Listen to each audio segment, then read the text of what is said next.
memasuki Gua Tewet seakan bertamu ke rumah nenek moyang. Hanya saja, orangnya sudah tiada, namun meninggalkan jejak. Bisa disebut sebuah karya seni, atau ungkapan pola hidup mereka ribuan tahun lalu. Beribu pertanyaan akhirnya muncul di benak. Tentang siapa dan kapan lukisan ini dibuat? Akankah kelak anak cucu kita masih bisa melihat lukisan ini?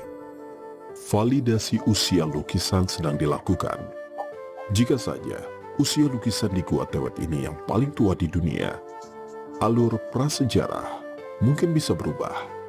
Beberapa tahun lalu, seorang peneliti asal Prancis, Jean-Michel Sazin, pernah membuat perkiraan usia lukisan gua di Sangkulirang. Namun, masih perlu pembuktian lebih lanjut. 27 titik lukisan gua telah teridentifikasi di dunia. Yang paling tua ada di Maros Pangkep, Sulawesi Selatan. Sementara ini menurut catatan UNESCO, usia lukisan gua di Sangkulirang adalah 8.000 tahun berdasar dari penelitian Sazin. Namun sebaran lukisan gua di Sangkulirang Mangkalihat memiliki paparan waktu pembuatan yang bervariasi. Maka dari itu, penelitian berlanjut, tidak saja untuk menentukan kembali usia lukisan, namun juga mencari cara untuk menjaganya. Usia lukisan di Gua Tewet dan asal-usul manusia prasejarah yang bermukim di sini masih menjadi perdebatan. Pada waktu yang bersamaan, ancaman kerusakan terhadap lukisan ini ada di depan mata. Sekitar 200 gambar sedang diidentifikasi. Keunikan gambar di dinding gua adalah motif isian di dalam cap tangan. Motif ini bisa bermakna apapun, karena sebagian cap tangan tidak bermotif. Ditambah dengan keterkaitan cap satu dengan lainnya, arkeolog masih mencari tahu. Dalam kurun waktu tertentu, di benua yang terpisah, tradisi melukis di dinding gua menyebar di seluruh dunia. Selain cap tangan, penggambaran hewan dan tumbuhan endemik di dinding menjelaskan bagaimana cara hidup nenek moyang kita puluhan ribu tahun lalu. Nah, ini khas yang ada di Kalimantan, jadi itu tidak pernah ditemukan di tempat lain selain di Kalimantan. Nah, Tewet ini mewakili bentuk-bentuk gambar tangan yang ada di Kalimantan.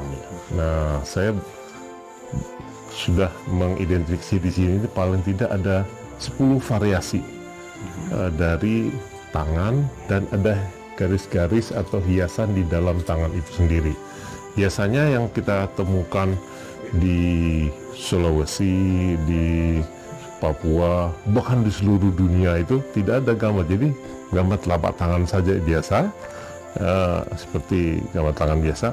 Tapi di sini ada, di dalam telapak tangan itu, di dalam telapak tangan ini itu ada isian-isian lagi di sininya. Nah itu mas, saya mengidentifikasi barusan itu ada 10 variasinya. Ada yang garis-garis lurus, ada yang titik-titik, ada yang garis-garis, dan seterusnya. Dan itu kelihatan khas sekali yang ada di Kalimantan ini. Kalau di Kalimantan ini khas itu adalah yang berbeda dengan tempat lain itu menunjukkan bahwa Kalimantan masih ada tradisi membuat tato di tangan ya. Tato di tangan. Nah sekarang biasanya kan di sini kan dibuat gitu ya. Nah itu juga mungkin ya cikal bakal atau awal asal usul dari tato-tato yang di Kalimantan itu tradisinya berlanjut dari sekarang itu. Dengan kita lihat tato-tato kan tidak semua orang kan di orang Kalimantan memberikan tato pada tangannya. Mungkin ini juga tangan-tangan tertentu yang diberikan isian garis. Ya kalau dari karakteristik lukisan-lukisan atau gambar-gambar cadas yang ada di Indonesia itu hampir sama yang ada di Kalimantan ya. Terutama yang dominan itu adalah gambar-gambar telapak tangan, lalu gambar-gambar hewan. Itu yang dua itu yang dominan. Itu terdapat baik itu di Sulawesi, baik Sulawesi Selatan, Sulawesi Tenggara, Kalimantan Timur, di Papua, Maluku, itu umumnya adalah gambar-gambar telapak tangan dan hewan itu. Nah, kalau dari usia yang selama ini yang sudah teridentifikasi itu ada di Sulawesi Selatan, di Maros. Itu sekitar 40.000 tahun yang lalu, gitu. Dan itu merupakan tertua di dunia. Jadi zaman es. Ya, sekitar ya segitu. Jadi itu merupakan yang tertua sekarang di dunia. Kalau nggak salah, Kalau Perancis itu kan kalau tepatnya sekitar 39.600, sementara di ke Sulawesi Selatan di 39.900. Jadi lebih tua kita. Kalau kita lihat tadi mengacu kepada kronologi, kita tuh lebih tua dari Perancis. Ya, apakah itu migrasinya bukan dari Eropa ke Indonesia, dari Indonesia ke Eropa, kita juga belum tahu. Kita belum lihat bagaimana temuan-temuan di tempat lain.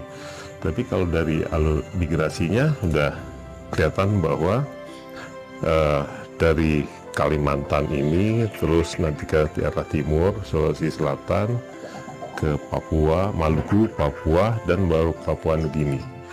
Karena itu juga didukung oleh penelitian bahasa.